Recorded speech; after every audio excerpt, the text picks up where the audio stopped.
Puluhan petugas Satuan Lalu Lintas Polsek Denpasar Barat menggelar razia gabungan terhadap pengendara sepeda motor dan kendaraan berlebih muatan di Jalan Gatot Subroto Barat. Razia bersandikan Zebra Agung 2015 ini berhasil menjaring puluhan pelanggar.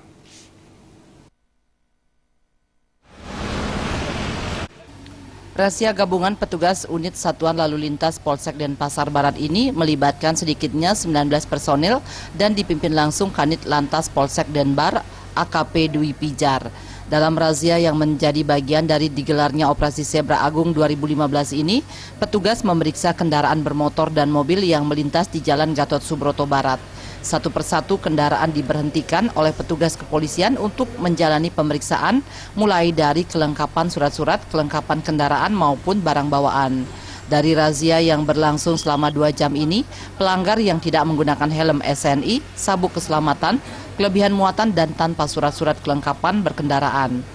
Kanit Lantas Polsek Denpasar Barat AKP Dwi Pijar mengatakan razia ini terus dilakukan untuk menekan angka pelanggaran yang berpotensi menimbulkan kecelakaan. Raiswantara dan Putu Ratna, Bali TV.